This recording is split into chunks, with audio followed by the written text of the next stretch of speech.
So let's talk about how the whole world of manufacturing is changing. We're in the middle of this thing called Industry 4.0, and it's completely flipping the script on how we solve problems.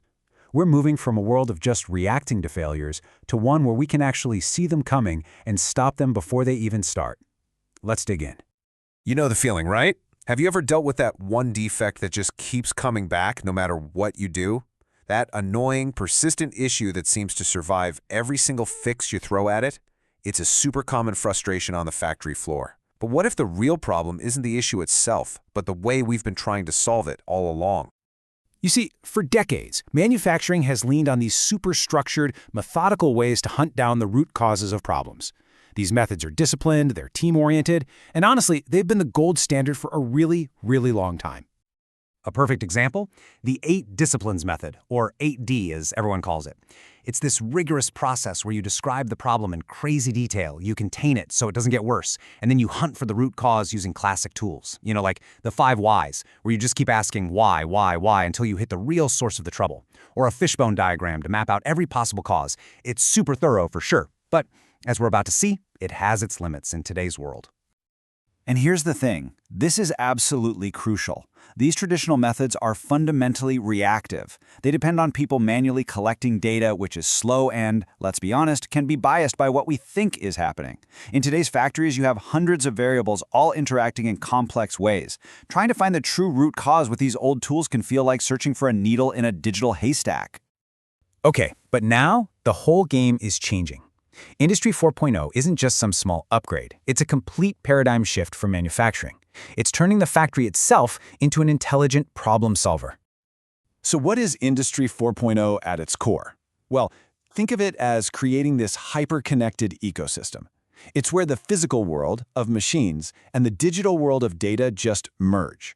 Everything and everyone is talking to each other instantly to make the entire operation smarter. And this right here? This is the toolkit that makes it all happen. You've got IoT sensors acting as the factory's eyes and ears, just grabbing tons and tons of data. Then you have AI and machine learning as the brain, making sense of all that data. And digital twins? They're like a virtual sandbox where you can play around and test solutions. These are the things that give our digital detective its superpowers. All right, so let's get into the good stuff. Let's see what happens when you take this brand new toolkit and apply it to those old-school problem-solving methods. This is the real before and after story of root cause analysis. Let's go back to that ADD report, right? So for D2, describing the problem, instead of just a human's account, an AI can instantly comb through sensor logs and customer feedback and give you a purely data-driven picture. No guesswork. For D4, root cause analysis, this is where it gets crazy. Machine learning can sift through millions of data points and find hidden patterns a human team could never spot. Like a tiny spike in humidity on third shift causes an adhesive to fail, but only on Tuesdays. Who would find that manually? No one. And for D5, the fix. You test it on a digital twin, a virtual model of your process, and you know if it works before you risk a single real product. It's totally risk-free. This slide, wow, it really nails the contrast, doesn't it? We're moving from brainstorming potential causes with a fishbone diagram to using AI to find the actual cause that's hiding in the data. We're shifting from asking why 5 times to having predictive models that can literally tell us, hey, this part is about to fail, and here's why. And this just lays it out so clearly. The industrial IoT gives you this constant, unbiased stream of amazing data. Big data and AI, they're your super smart analyst, finding the signal in all that noise. And the digital twin? That's your virtual test lab, letting you experiment fast and without any risk. And the impact on just pure efficiency? It's staggering. Get this, in one pilot program, engineers used to spend 5 hours digging through old reports to find a fix for some recurring problem. 5 hours. By digitally cataloging those solutions, that search time dropped to less than 1 minute. That's a 300 times improvement. Just wow. And it's not just about being faster, it's about being right. One study found that when they used AI to analyze customer complaints and figure out the root cause, it achieved 100% accuracy. 100%. The system just doesn't miss the details like we humans sometimes do. Okay, but here's the reality check.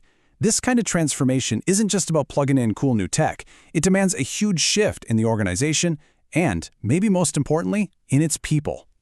And this is the human side of the equation. It's a massive challenge. I mean, the fear that automation is going to take away jobs is very real, and you have to address it head on. because if your workforce feels threatened, it doesn't matter how great your technology is, it's just not going to get adopted. And beyond that cultural resistance, you've got other pretty big hurdles. You know, the high cost of all this stuff, the nightmare of trying to integrate shiny new tech with your old legacy systems, not having that strategic vision from the top, and, of course, the big one, a massive gap between the skills your people have now and the skills the smart factory actually needs. So what does the workforce of the future really look like? Well, it's not about humans versus machines, not at all. It's about creating a brand new, super effective human-machine team. The skills that we value are changing, and they're changing dramatically. All those repetitive, manual tasks, they're getting automated. The new premium is on skills like data analysis, understanding how the whole system works together, being able to collaborate with an AI, and using these new tools to solve problems before they even happen. This puts human resources in a really critical new position. It's now up to HR to lead the charge on reskilling the workforce, using cool tools like AI and VR for training, and totally redesigning jobs so that human creativity and machine precision can work together perfectly. And really, this is the key takeaway for all of this. The goal isn't to replace humans, it's to augment them. It's about giving people these incredibly powerful tools so they can stop doing the tedious, repetitive stuff and move on to more strategic, more creative, and way more valuable problem solving. Which leaves us with a really fascinating question for the future, doesn't it? As machines get better and better at finding the root cause, at answering the why, what becomes our new human superpower? What's the one thing we bring to the table that a machine can't? That's something to think about.